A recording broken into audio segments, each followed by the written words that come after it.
আমি ছিলাম শিক্ষক, একরকম বাধ্য হয়ে আমাকে রাজনীতিতে আসতে হয়েছে।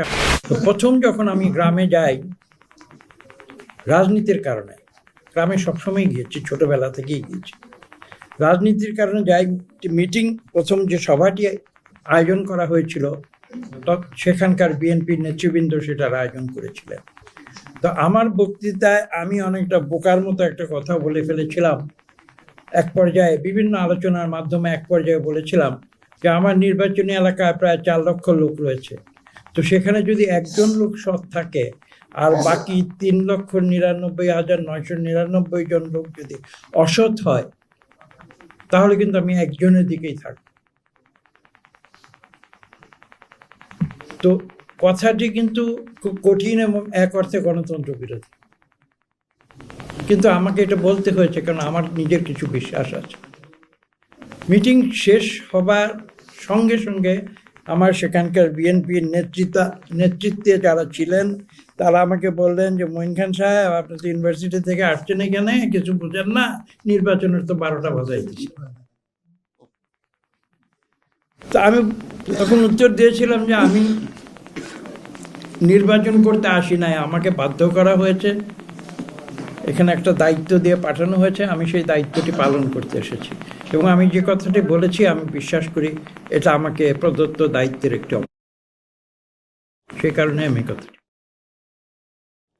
এখানে দেশনেত্রী বেগম খালেদা জিয়ার কথাও উল্লেখ করতে হয়, আমি আলাদাভাবে উল্লেখ করছি না।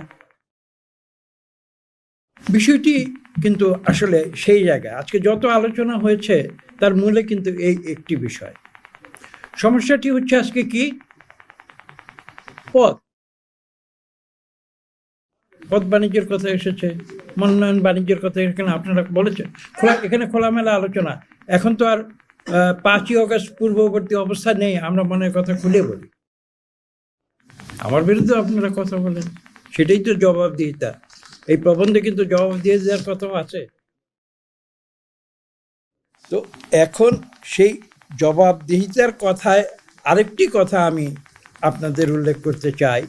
1996 সালে দ্বিতীয়বার যখন নির্বাচনে যাই, আমি কিন্তু একজনের সমর্থন চেয়েও আমি আল্লাহর রহমতে আমি নির্বাচনে উত্তীর্ণ হয়েছিলাম। 96 সালে যখন নির্বাচনে যাই তখন পরিস্থিতি ঘোলাটে হয়ে গেছিল। ঘোলাটে হয়ে গেছিল এই কারণে যে তখন একটি আন্দোলন এসেছিল, কেয়ারটেকার গভর্নমেন্ট আসতে হবে নির্বাচনের। তো সেই ঘোলাটে পরিস্থিতিতে তখন আরেকটি প্রশ্ন এসেছিল এবং আমি একটি নির্বাচনী সভায় তখন বলেছিলাম, ঠিক একই রকম আগের বারের মতো, 91 মতো, আমি বলেছিলাম একটি মিটিংয়ে যে আপনারা তো আমার জবাবদিহি চান, জবাবদিহির কথা আপনার আর্টিকেলে আছে, জবাবদিহি নিশ্চিত করতে হবে।